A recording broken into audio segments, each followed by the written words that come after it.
Senhoras e senhores, mais uma vez, bom dia. Por gentileza, solicitamos a atenção de todos. Por favor, tomem os seus lugares. Em nome da organização do evento, solicitamos mais uma vez a compreensão dos portadores de aparelhos móveis ou celulares que durante o evento os mantenham desligados ou em módulo silencioso, por favor.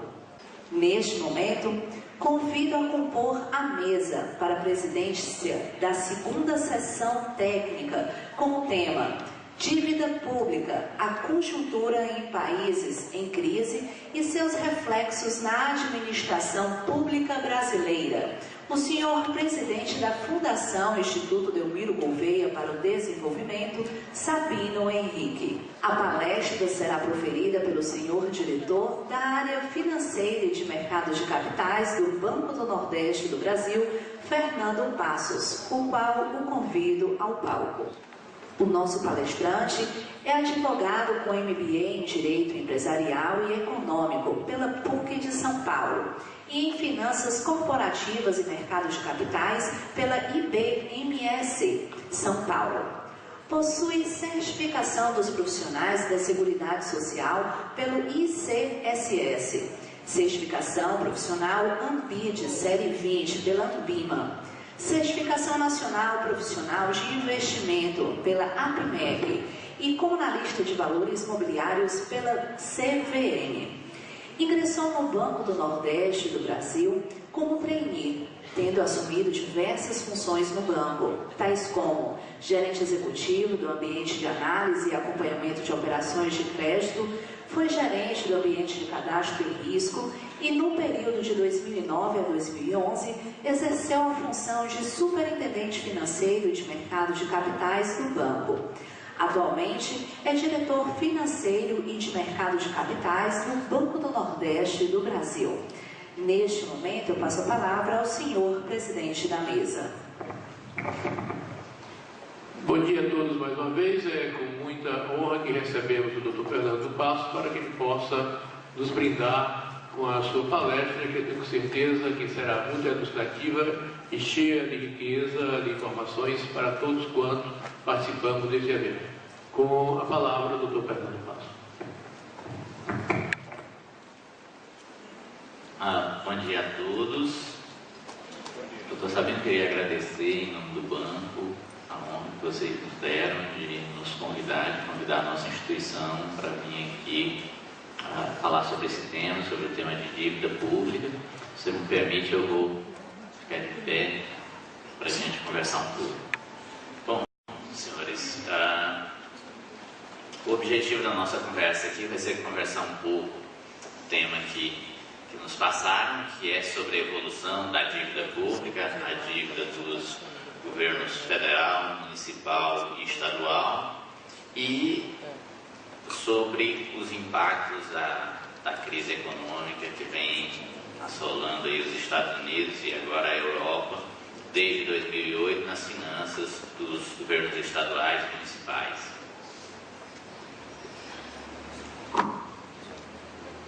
A crise econômica pela qual a Europa passa no momento, ela começou em 2007 com a crise do subprime nos Estados Unidos. Subprime, acredito que todos sabem. Em 2003 houve uma ampliação da liquidez dos bancos nos Estados Unidos e na Europa. Com o passar do tempo, a demanda por crédito daqueles clientes que tinham efetivamente capacidade de pagamento, capacidade para pagar as dívidas que estavam tomando, ela se esgotou, ou seja, essa demanda por clientes de primeira qualidade, de primeira linha, como a gente chama no mercado financeiro, se esgotou. E a partir de 2005, os bancos americanos começaram a atingir um mercado que antes não era atendido, né? Começaram a suprir clientes que não tinham condição de pagar pelas casas que estavam comprando, mas que apostavam na valorização daquele imóvel para servir futuramente de lastro para o pagamento. O que ocorreu foi justamente o contrário, justamente pela redução que veio em seguida da oferta de crédito e dos problemas de inadimplência, os preços dos imóveis despencaram. Essa queda no preço dos imóveis acabou por gerar uma inadimplência ainda maior e a gente teve uma contaminação de todo o sistema financeiro nos Estados Unidos, que culminou com a quebra do Banco Lehman Brothers no ano de 2008. Foi mais ou menos esse o gráfico do que aconteceu. Foi uma crise de crédito, uma crise de falta de capacidade de pagamento dos tomadores de crédito dos Estados Unidos, que abalou as condições financeiras dos bancos públicos, dos bancos privados americanos. Nós não temos bancos públicos, dos bancos privados americanos. Uma parte considerável desses bancos acabou tendo que aceitar a participação do governo americano no seu capital, e essa crise, justamente quando se espalhou pela Europa, quando ela chegou à Europa, os governos europeus tiveram que adotar uma série de medidas para manter a sua economia, manter a economia europeia crescendo, manter os bancos europeus saudáveis, e o recurso que foi gasto para bancar essa situação culminou na crise que a Europa está vivendo hoje, a crise de endividamento dos Estados. Quer dizer, os entes privados não foram eficientes o suficiente para gerir os recursos que tinham, geraram uma crise econômica.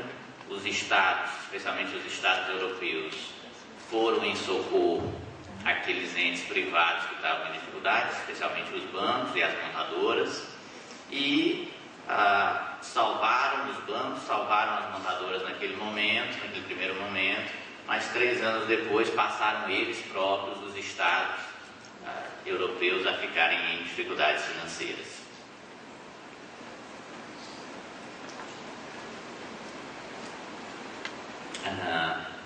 Nesse slide a gente tem isso que eu coloquei. Um problema que era um problema financeiro de entes privados tornou-se um problema dos Estados europeus. Aqui a gente tem algumas projeções de crescimento do PIB para as economias avançadas no ano de 2012 e 2013. Como vocês veem, praticamente todos os Estados europeus estão com ou perspectiva de crescimento negativa ou com perspectiva de crescimento muito baixa. Quando, não sei quantos economistas tem aqui, mas os economistas sabem bem que quando a gente tem crescimento negativo, na verdade quando a gente tem decréscimo do tamanho da economia de um país, a consequência imediata daquilo é aumento do desemprego, que acaba por gerar, na consequência, a diminuição da renda da população, que no ano seguinte gera novamente uma redução do crescimento, e você tem aí um círculo vicioso que é a grande dificuldade que a Europa está passando no momento.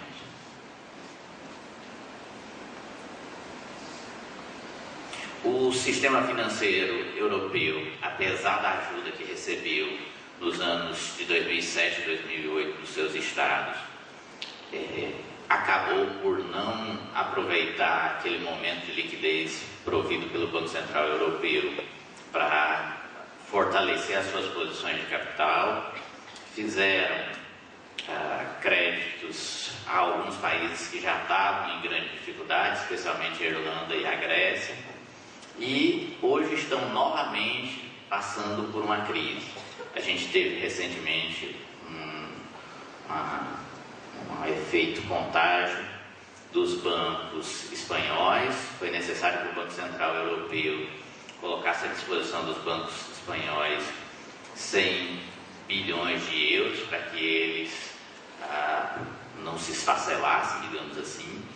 E o grande temor que se tem agora é que os países já não têm, os países de economia periférica da Europa já não têm mais condição de salvar o seu próprio sistema financeiro. Quer dizer, quem salvou o sistema financeiro da Espanha foi a Alemanha e a França.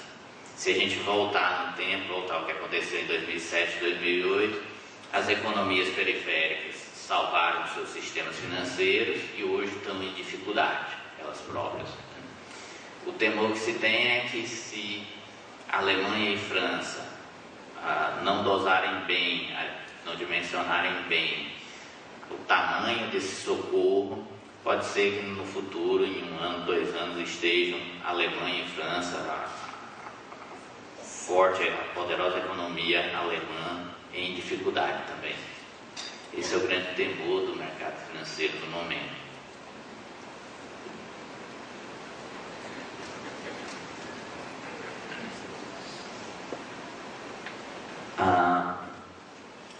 Nesse slide a gente coloca um ponto importante, que a taxa de juros paga pelos países europeus durante os 20 anos anteriores à crise de 2008, ela era uma taxa média de 2% ao ano. Hoje, a Espanha, Itália e Portugal estão pagando taxas de juros acima de 8% ao ano. Ou seja, estão pagando taxas de juros muito próximas à Selic, muito próximas à taxa de juros do Brasil. Sendo que, no nosso caso, a tendência é de baixa e, no caso deles, a tendência é de alta. A lição que o mercado financeiro tirou desses momentos vividos de 2008 para cá, de 2007 para cá, foi basicamente o seguinte: quando o setor privado ele não tem limites regulamentares, especialmente bancos, especialmente mercado de capitais, ele automaticamente, até porque ele está trabalhando quase que 90% de recursos de outros que não eles próprios, né? Os bancos trabalham extremamente alavancados. A tendência é que essa gestão ela não seja tão eficaz, que os executivos, que não são, na sua maioria, os donos das instituições financeiras, eles vão correr muito mais riscos do que o que seria saudável para a instituição financeira, justamente para ampliar os bônus que eles recebem, já que eles têm participação nos lucros, mas não têm participação nas perdas, e que o Estado, quando ele, ao invés de regular a atividade, supervisionar a atividade, fiscalizar a atividade, ele deixa a atividade extremamente livre e age a posteriori, é o próprio Estado, é o contribuinte que tem que bancar esse preço da má gestão dos entes privados. Ao bancar, ao passar esse peso para o contribuinte, ao transferir o custo da má gestão de entes privados para o contribuinte, os Estados estão ficando imobilizados, incapacitados de cumprir o seu papel essencial, que é de prover segurança e, quando a gente fala do estado de bem-estar social, saúde e educação para a sua população, que é o que está acontecendo hoje em toda a Europa.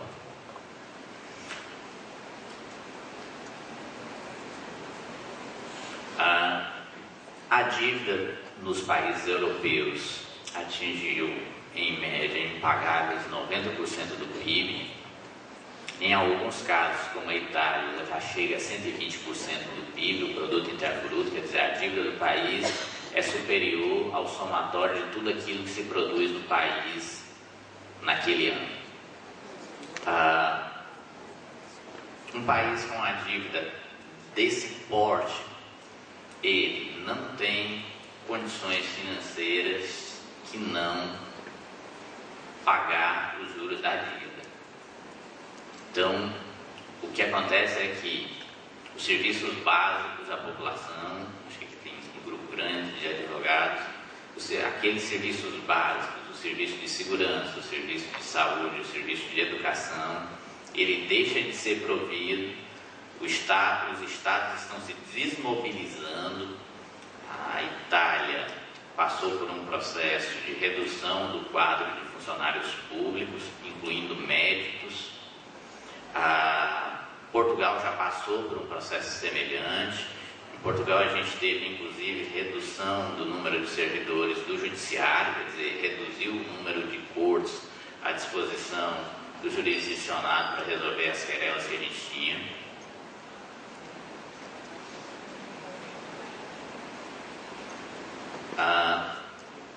Falando agora de algumas consequências que a União Europeia tem buscado, algumas consequências que a União Europeia tem buscado evitar. Está se negociando uma espécie de lei de responsabilidade fiscal na zona do euro.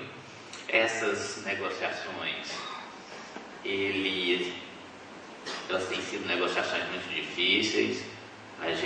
Quem gosta de acompanhar a Bolsa aqui, tem visto que um dia a gente tem notícias boas, a Bolsa sobe, no dia seguinte as notícias não são tão boas.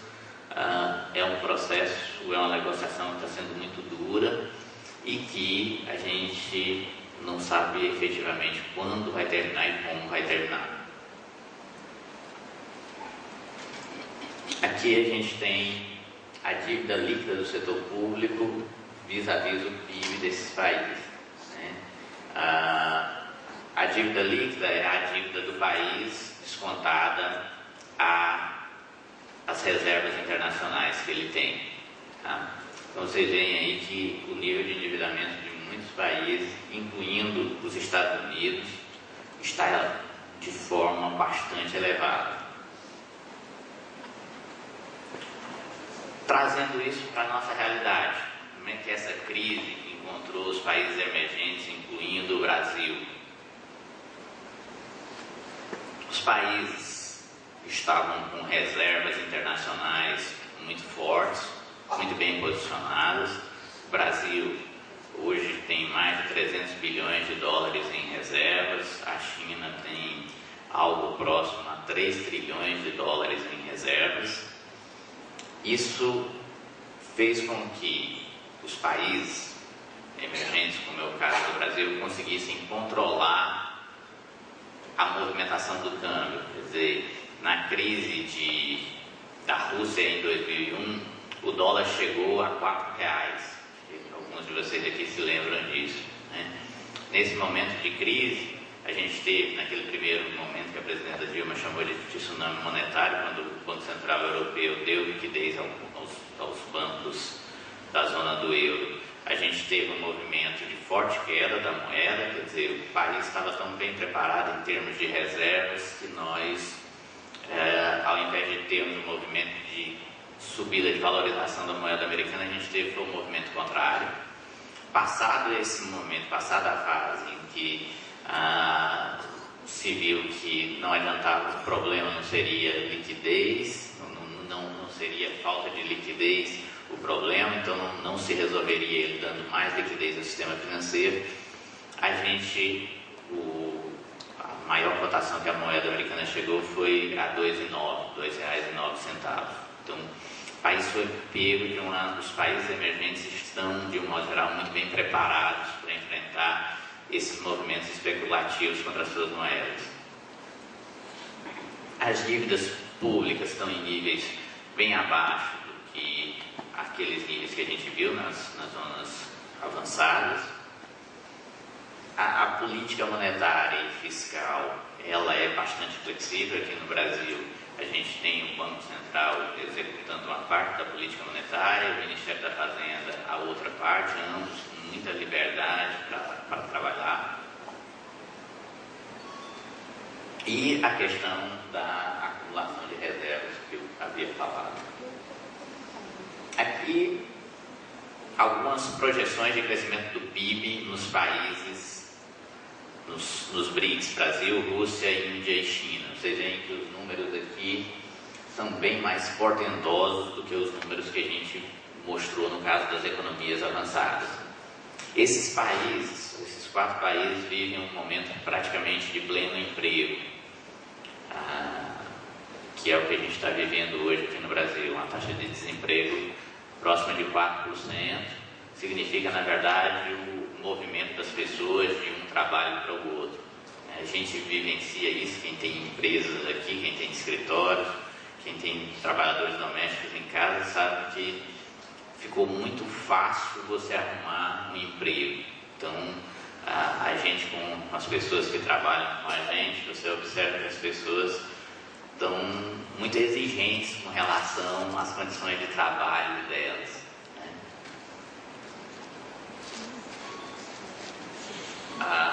Como é que a crise nos impactou? A gente vai ter um crescimento menor das exportações, por isso é importante o fortalecimento do mercado interno, quer dizer, esse crescimento econômico puxado pelo consumo interno, ele é positivo, porque na verdade a renda das famílias estão aumentando, as condições de vida delas estão melhorando, elas estão consumindo mais, estão tendo melhores condições de vida. A gente pode ter, se houver algum problema nas duas economias mais fortes da Europa, França e Alemanha, a gente pode ter um momento de fuga de capitais grande. As reservas do país são muito fortes para suportar isso, mas é um risco que a equipe econômica do governo está monitorando permanentemente. E algo que aconteceu na crise de 2008 e 2009, nós, bancos públicos, como o Banco do Nordeste, o Banco do Brasil, Caixa Econômica, Banco da Amazônia e BNDES, a gente deu um suporte enorme ao crescimento do país com o crédito. Hoje, como a taxa de juros já está num nível muito mais baixo do que outrora, essa capacidade de crescimento pelo crédito, ela diminuiu, ela ainda existe, é grande, mas ela é bem menor do que era naquela época. Falando agora especificamente das finanças públicas no Brasil, ali em 1977, é raro, em 1997, foi instituído o Programa de Ajuste Fiscal dos Estados. Ali começou o embrião da Lei de Responsabilidade Fiscal, ali se começou a instituir a lógica de que só se podia gastar aquilo que se arrecadava. Os estados tiveram as suas dívidas com os diversos entes, bancos estrangeiros, organismos internacionais assumidas pela União. Isso permitiu que a taxa de juros e a taxa de juros fosse diminuída dessas dívidas e os prazos fossem alongados. E os estados, naquela época, passaram a dever única e exclusivamente à União. A União assumiu as dívidas que eles tinham com os diversos bancos e organismos internacionais, e eles passaram a ter aquelas dívidas com a União em prazos e condições que hoje já é objeto de rediscussão. Os governadores estão pressionando politicamente pela troca do indexador dessas dívidas que foram alongadas nesse período. E o principal marco da gestão fiscal no Brasil, que foi a Lei de Responsabilidade Fiscal, aprovada no ano de 2000. Aqui um dado interessante que mostra o resultado operacional do setor público, governos estaduais e municipais. Essa é a média do Brasil. Vocês podem ver aí que a cultura dos só gastar aquilo que arrecada, ela está sendo levada a sério, né? Em todos os anos, o resultado operacional dos estados foi superavitário. A média dos estados, o estado do Ceará é hoje considerado no mercado financeiro como o estado brasileiro que tem as melhores condições de finanças do país, é um mérito da administração, das diversas administrações que passaram pelo estado, inclusive dessa, claro. E os municípios, eles só tiveram um resultado operacional negativo em 2007. Foi em 2007, vocês devem se lembrar, foi aquele ano em que houve uma forte desoneração do IPI de automóveis, linha branca, e como os estados especialmente os estados, aos municípios de menor porte, eles têm uma dependência grande do FPM, do Fundo de Participação dos Municípios. A receita deles caiu sobremaneira por conta disso, mas mesmo assim vocês vejam que eles tiveram, na média, um déficit, mas nada considerável. Agora, no ano de 2012, foi necessário novas medidas de estímulo à economia através da desoneração.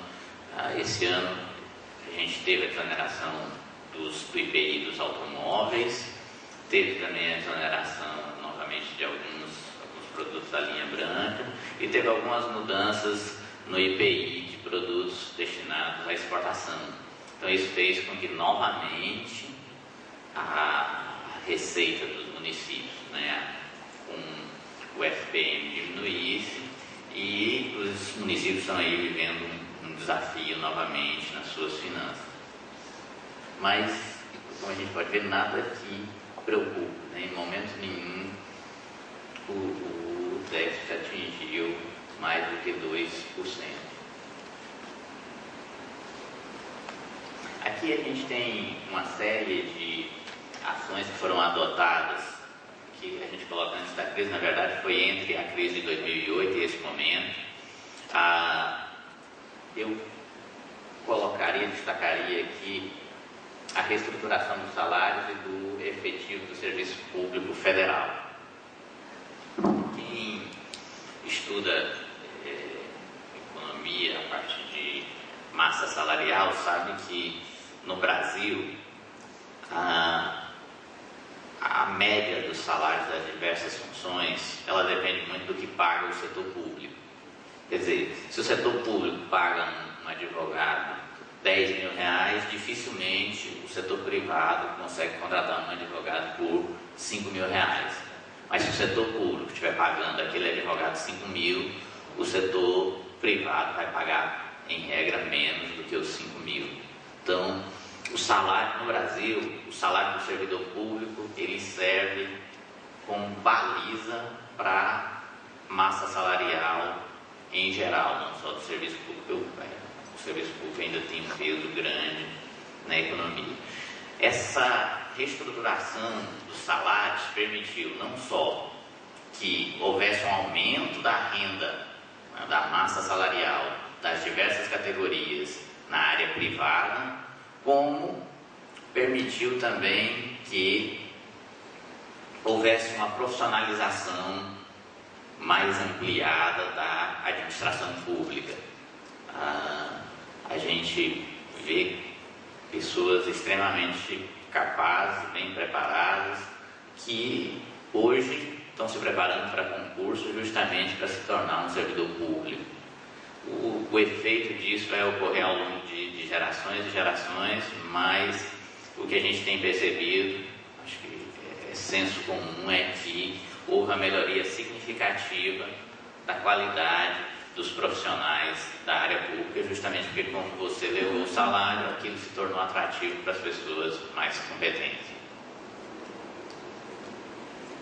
Além de estimular, claro, aqueles que já estavam lá. Nessa questão das ações estruturais de combate à crise, eu destacaria a mudança no patamar da taxa real de juros da economia. Hoje, a gente está com a Selic na casa de 8% e uma taxa real pela primeira vez inferior a 2% ao ano.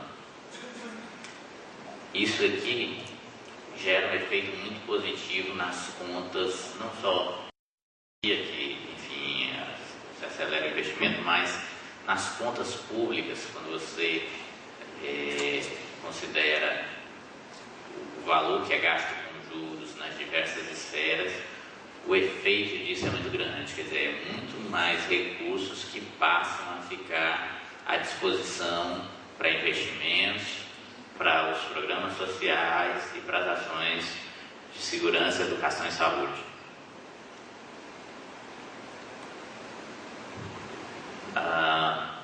Aqui a gente fala um pouco sobre a questão da oferta de crédito, mas já tinha passado por isso, vamos avançar.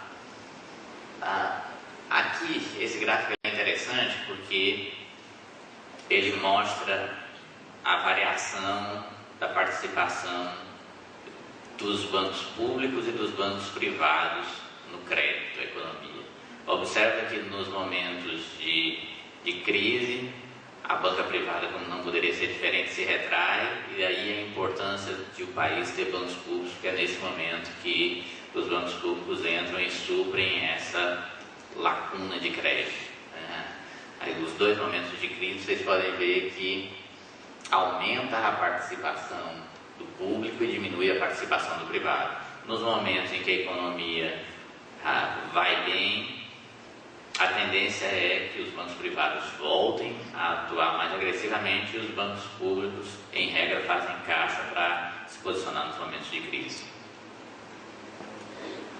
Aqui, esse gráfico é interessante, que mostra como na região Nordeste, a região Nordeste em vermelho e o Brasil em azul, como o crescimento do crédito tem se dado de forma mais acelerada aqui na região Nordeste. A gente passa por um fenômeno muito interessante de bancarização.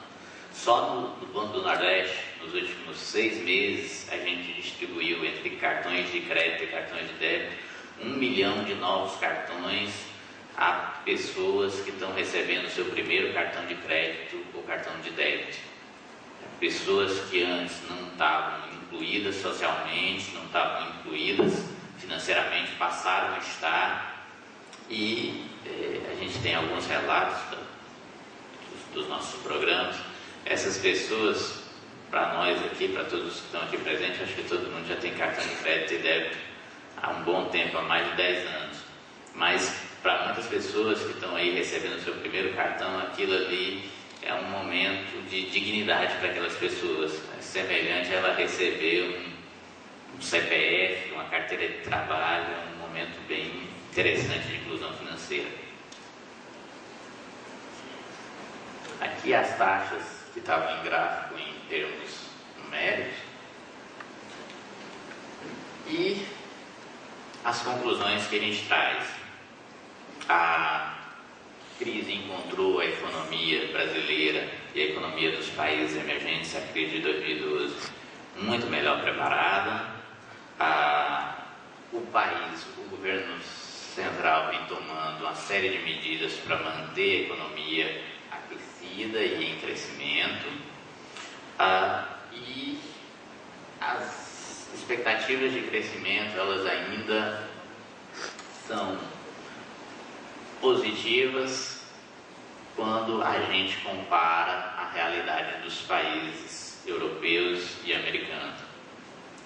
Como a gente vive numa situação praticamente de pleno emprego, um crescimento no nível de 2%, um crescimento no nível de 3%, ele é suficiente para sustentar o padrão de vida da população.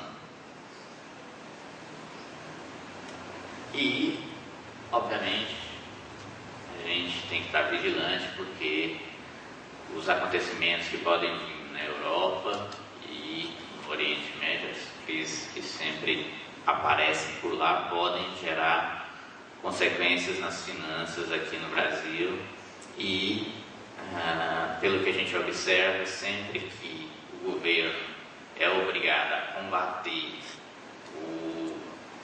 a estagnação da economia com incentivos fiscais, a primeira mola que se puxa é, em regra, a mola do IPI, e isso gera um impacto direto nas finanças dos municípios e dos estados. Então, esse ano de 2012 já foram adotadas algumas medidas, talvez venham novas medidas, tem grupos de trabalho lá no Ministério da Fazenda estudando isso.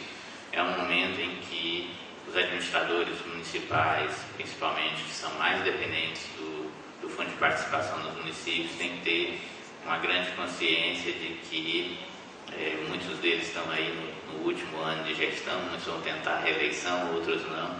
É de se ter a consciência de que a lei de responsabilidade fiscal exige que no final do ano ele entregue a administração zerada, né, sem déficit, porque isso pode inclusive impedir futuras candidaturas aí com a lei do ficha limpa. Bom, pessoal, em suma, era isso que a gente tinha para mostrar. Agradeço muito a paciência de vocês Para os advogados presentes, eu também, além de economista, sou advogado. Eu sei que esse tema aqui não é um dos mais prazerosos.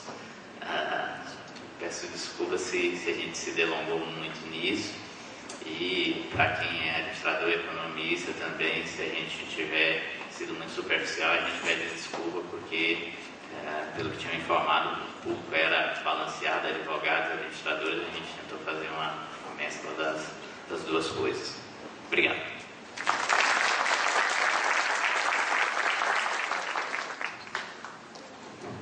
Nós agradecemos ao Dr. Fernando a sua brilhante e ilustrativa palestra.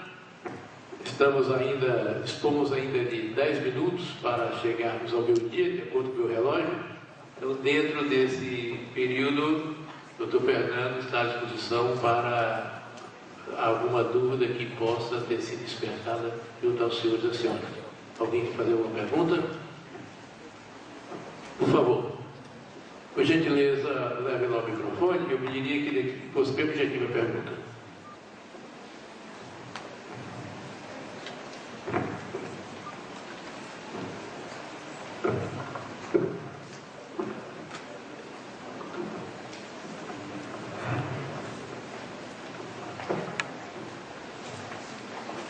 Pode levantar a mão novamente? Eu peço que, por gentileza, possa fazer a sua identificação devido à filmagem. Bom dia, Dr. Fernando.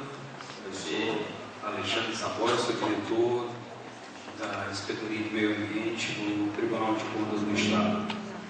A minha pergunta é a seguinte: o senhor falou no início da sua apresentação que o governo monitora a fuga de capital estrangeiro, né, diante desse quadro da crise econômica. Eu gostaria de saber como será a resposta do sistema financeiro nacional caso a crise dos países europeus venha a se agravar, levando à fuga desse capital. Doutor Alexandre, a resposta que o sistema financeiro privado pode dar não há que ser outra que não contrair a oferta de crédito. O setor privado, num momento como esse, de fuga de capital, de fuga de depósito, ele não pode de forma nenhuma expandir a base de crédito, porque senão ele pode ter um descasamento de ativo e passivo e no dia seguinte quebrar. Os bancos privados, justamente porque nesse momento há também uma fuga de depósitos dos bancos privados pelos bancos públicos e também porque a gente tem uma posição de caixa bem mais forte, uma liquidez maior, o movimento dos bancos públicos, a orientação que a gente tem é de trabalhar para suprir essa lacuna. Então, é assim que eu imagino que o sistema público e privado deve responder a uma fuga de capitais em massa. Eu agradeço ao Dr. Fernando a atenção, cumprimentando pelo convite e acentua a honra que nos deu com a sua presença. Passo a palavra para ter algumas considerações para que possamos dar encerrada essa sessão.